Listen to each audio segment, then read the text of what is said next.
hormat dan cinta saya kepada teman-teman kemarin yang memberikan dukungan terhadap aksi solidaritas yang dilakukan oleh FSPMI sebagai penanggung jawab utama dalam hal ini FSPMI bersama pimpinan pusat SPDT FSPMI dan teman-teman seluruh anggota FSPMI di Jabodetabek yang telah memberikan aksi solidaritas 3 hari yang telah kami lakukan, yaitu tanggal 3, 4, 5, dan ada satu aksi yang bisa dianggap ilegal terpaksa kami lakukan karena tidak memenuhi persyaratan Undang-Undang Nomor 9 Tahun 98, yaitu pada tanggal 28 Juli tahun 2022. Artinya kalau kita akumulasi, sudah ada 4 aksi yang kami lakukan di area PT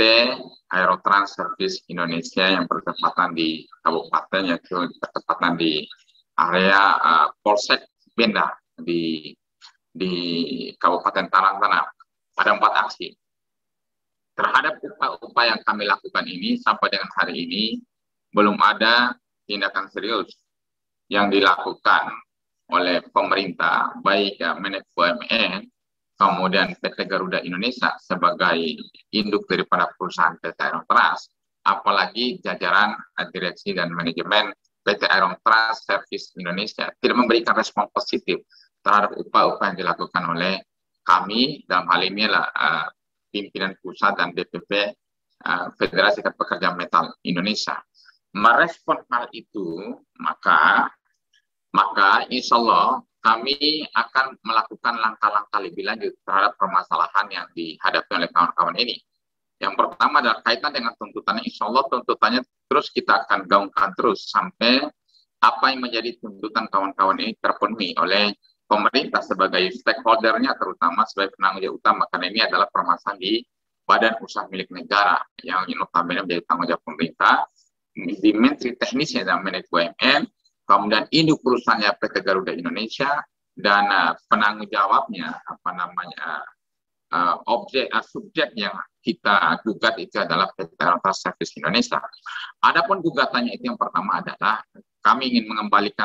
mengingatkan kembali kepada teman-teman pers. Yang pertama adalah seluruh gugatan ini erat kaitan dengan hak normatif. Seharusnya perusahaan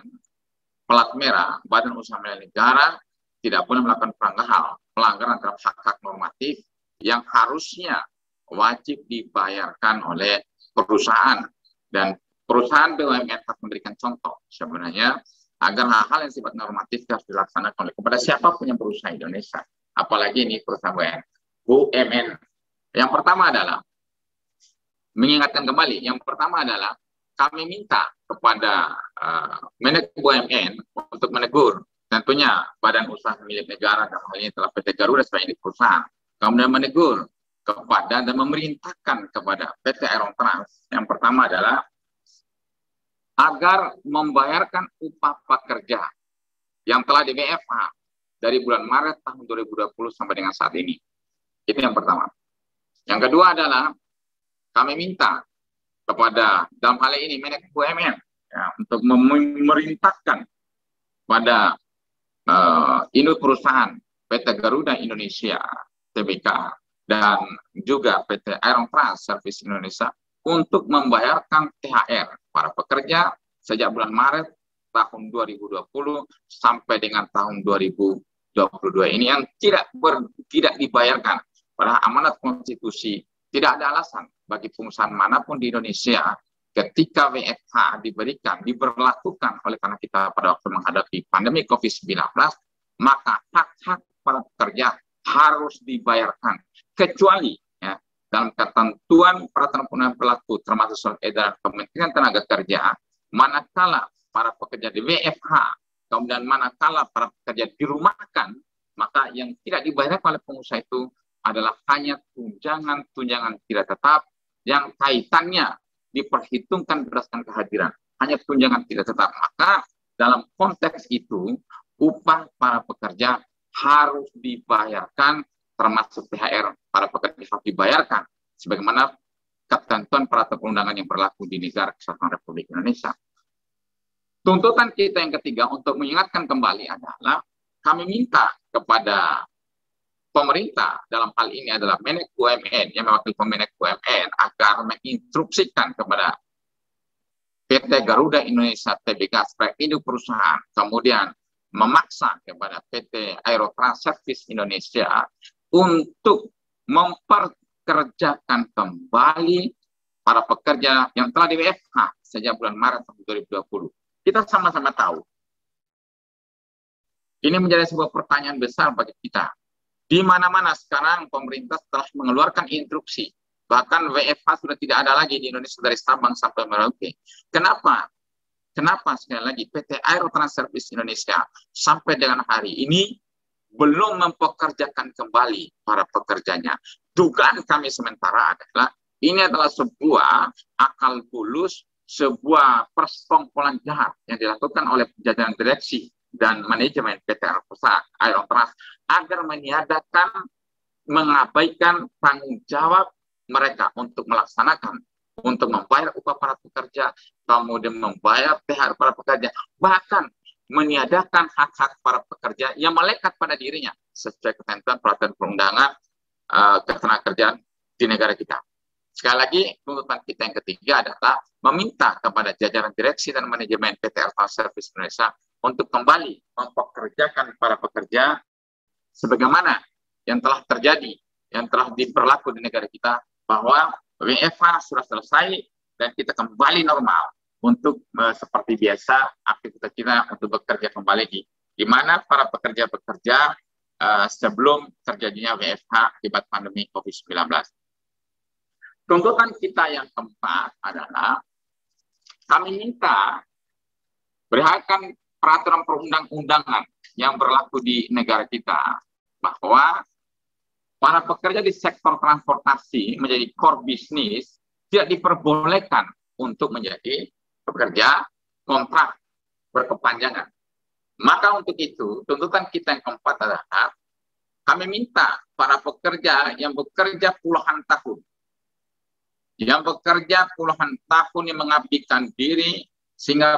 PT Garuda Indonesia memiliki sebagai pelaku utama di dunia penerbangan di Indonesia, kemudian Aerotrans sebagai unit bisnis transportasi sebagai penopang akselerasi pencapaian daripada PT Garuda sekalipun sekarang ini ada permasalahan, tetapi permasalahan ini tidak bisa dibebankan kepada para pekerja sebagaimana dugaan kami yang terjadi pada hari ini kami adalah tidak bisa dibebankan pada pekerja oleh karena mismanagement pengelolaan Garuda yang dilakukan oleh jajaran direksi. Permintaan kita yang keempat adalah para pekerja agar dipekerjakan kembali dengan status pekerja tetap, ya, bukan kontrak kerja berkepanjangan. Baru tuntutan kita yang kelima,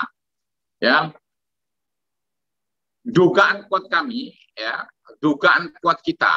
adalah ada pengabaian terhadap undang-undang, ada tindakan arogansi, ada tindakan kesewenangan pihak jajaran direksi Aerotrans Service Indonesia, bagaimana merubah hubungan kerja para pekerja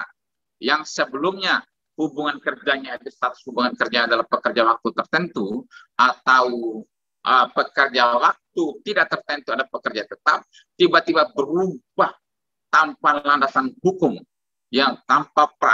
landasan regulasi yang berlaku di negara kita, tiba-tiba menjadi hubungan kemitraan. Tentunya hal ini adalah sebuah pelanggaran yang nyata yang telah dilakukan oleh jajaran direksi dan manajemen Aerotrans dalam rangka mengabaikan tanggung jawab mereka sebagaimana ketentuan peraturan perundang-undangan negara ini. Apa yang diabaikan oleh mereka adalah tentunya adalah mereka ingin menghindari, ya, tanggung jawab mereka untuk memberikan upah bulanan kepada para pekerja yang telah mengabdi puluhan tahun. Yang kedua, mereka ingin menghindari, ya, hubungan kemitraan dalam rangka mengabaikan tanggung jawab mereka untuk melaksanakan tuntutan kita yang kedua tadi, menghindari tanggung jawab membayar tunjangan hari raya. Kemudian yang ketiga, ada ingin mereka menghindari agar mereka tidak punya ikatan berdasarkan peraturan perundangan negara. Kita seolah-olah para pekerja yang bekerja dengan mengabdi puluhan tahun di PT Aerotrans hanya sebagai mitra tanpa ikatan sebagaimana diikat oleh aturan perundangan